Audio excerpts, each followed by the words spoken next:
Eka menjawab dari dalam kamar mandi. "Sebentar, Wi. Nanggung nih." Tolong. Eka pun mulai ketakutan.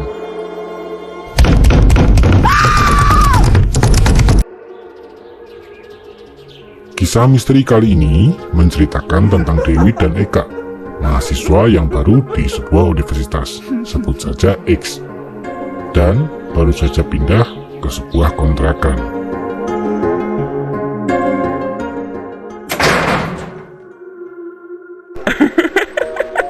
Dewi merasa senang sekali karena merasa beruntung mendapatkan kontrakan yang murah dengan lokasi yang tidak terlalu jauh dari kampus mereka.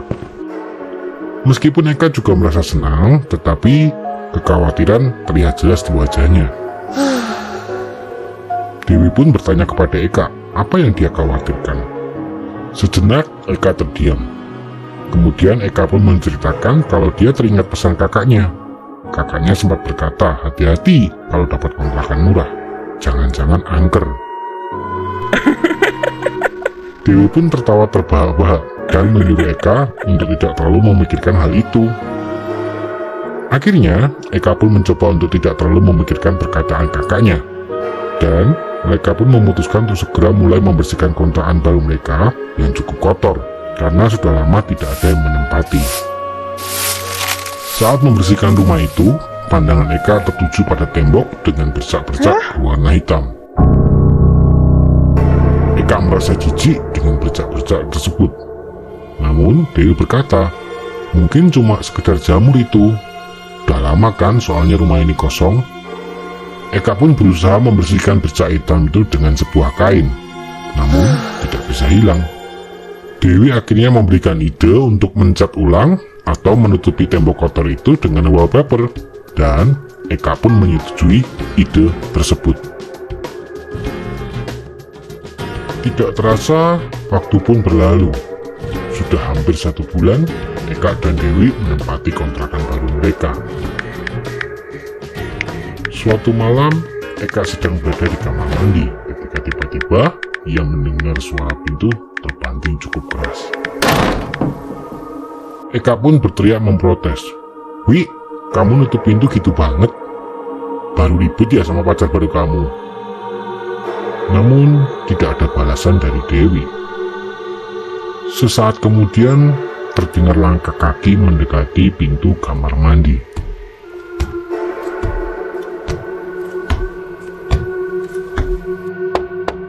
Lalu, terdengar seseorang mengetuk pintu kamar mandi 3 kali. Eka menjawab dari dalam kamar mandi, "Sebentar, Wi. Nanggung nih." Tiba-tiba terdengar suara lirih dari balik pintu kamar mandi. Tolong. Eka pun mulai ketakutan. "Wi, gak lucu ah, jangan bercanda ya. Awas kamu."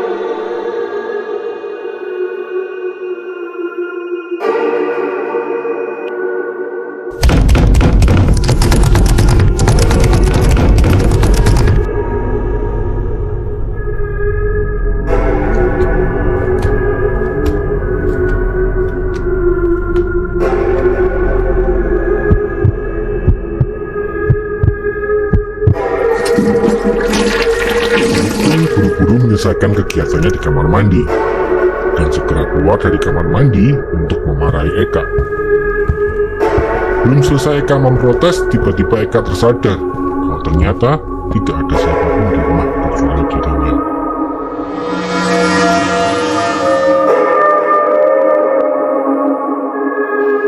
Lalu tadi siapa?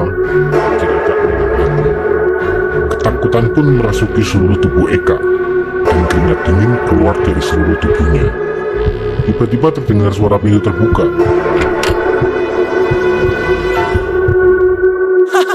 Ya, Dewi memasuki rumah. Dewi meminta maaf karena pulang terlalu larut. Alasannya, pacarnya tiba-tiba mengajak nongkrong. Namun, Eka hanya terdiam. Dewi pun keheranan melihat Eka yang terlihat pucat dan ketakutan. "Loh, Wi, kamu kenapa? Kok pucat gitu?" tanya Dewi. Dengan terbata-bata, Eka bermaksud menceritakan apa yang barusan ia alami. Namun, tiba-tiba ia teringat pesan kakaknya tentang kontrakan angker. Dan akhirnya Eka pun mengurungkan niatnya untuk menceritakan kejadian. Namun Dewi yang masih penasaran kembali menanyakan apa yang terjadi kepada Eka. Eka pun segera beralasan kalau tadi ada kecoak terbang ketika dia di kamar mandi. Dewi pun tertawa terbahak-bahak mendengar cerita Eka.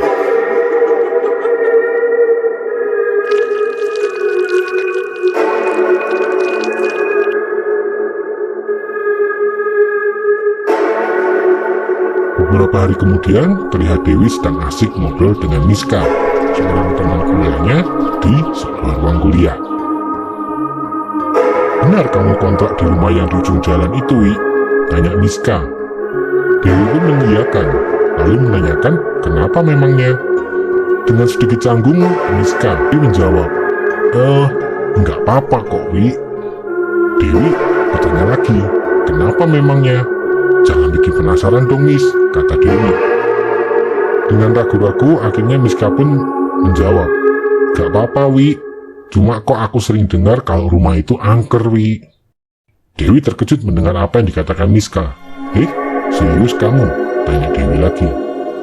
Miska pun melanjutkan ceritanya. Menurut rumor yang beredar, dulu ada seorang mahasiswi yang kontrak di situ. Akan tetapi, tiba-tiba suatu hari mahasiswi itu hilang. Berbulan-bulan keluarga dan polisi sudah mencari, tetapi sama sekali tidak ada petunjuk keberadaan mahasiswi itu. Polisi mencurigai teman prianya, tapi karena tidak cukup bukti dan dia seorang anak pejabat, maka kasusnya dihentikan. Dan sampai hari ini masih belum ditemukan mahasiswi itu. Dewi terlihat pucat usai mendengarkan cerita Miska. "Terus gimana, Miss?" tanya Dewi. Miska kembali melanjutkan ceritanya. "Ya, sejak hari itu katanya kontrakan itu angker banget. Sering ada suara minta tolong dan suara perempuan menangis gitu." Dewi sebenarnya melakukan cerita Miska karena menurut Dewi selama mereka tinggal di situ mereka tidak pernah mengalami hal-hal yang aneh. Miska pun berkelakar bahwa paling itu semua hanya rumor, dan Dewi seharusnya merasa beruntung karena dapat kontrakan murah. Tetapi Dewi tidak bisa melupakan cerita itu dan berencana menceritakan apa yang dia dengar kepada Eka. Sementara itu di kontrakan, Eka yang sedang berada di kamar mendengar ada suara terhisap. Eka pun keluar dari kamar dan terlihat Dewi sedang duduk di meja belajarnya sambil tertunduk dan menangis terhisap. Eka mencoba menanyakan apa yang terjadi. "Kamu kenapa, Wi?" ribut dia sama William. "Sudahlah, tinggalkan saja dia.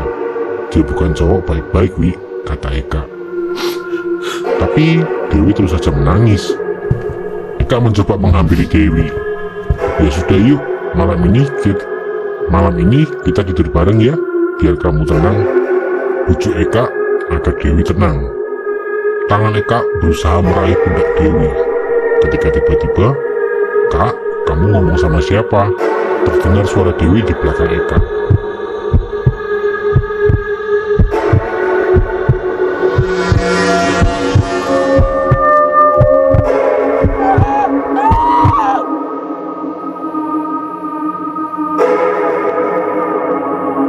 Eka dan Dewi yang ketakutan malam itu terjaga.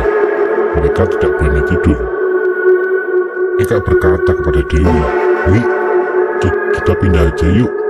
Takut aku di rumah ini." Dewi pun mengangguk dan setuju. Namun tiba-tiba terdengar suara lirih. "Tolong." Dewi memberanikan diri untuk bertanya, "Siapa kamu? Apa maumu?" "Tolong." Tiba-tiba muncul sesosok perempuan di hadapan mereka. Eka dan Dewi pun terkejut. Dewi kembali memberanikan diri untuk bertanya, "Tolong jangan ganggu kami. Kami tidak ada maksud apa-apa." "Tolong." Sosok perempuan itu pun menunjuk ke arah dinding dengan bercak-bercak hitam. "Kak, sepertinya ia ingin menunjukkan sesuatu," kata Dewi. Eka pun menyetujui. Tak lama kemudian, sosok perempuan itu pun menghilang. Dewi dan Eka kemudian berjalan menghampiri dinding itu. "Kak, sepertinya ada sesuatu di balik dinding ini. Dewi pun berinisiatif untuk memanggil tukang untuk membongkar dinding itu, untuk mengetahui apa yang sebenarnya sosok perempuan itu inginkan. Keesokan harinya, mereka pun membongkar dinding tersebut.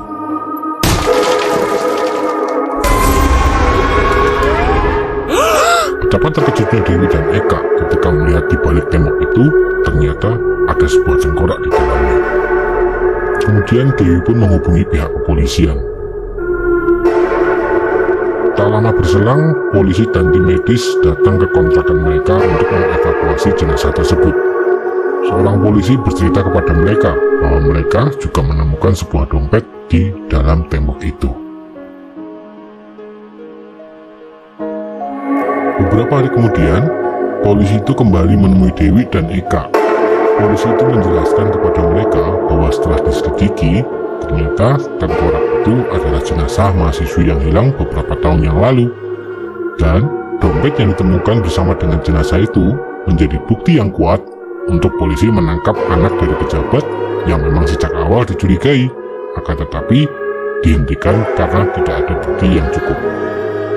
Dan setelah berterima kasih kepada Dewi dan Eka, polisi itu pun berpamitan.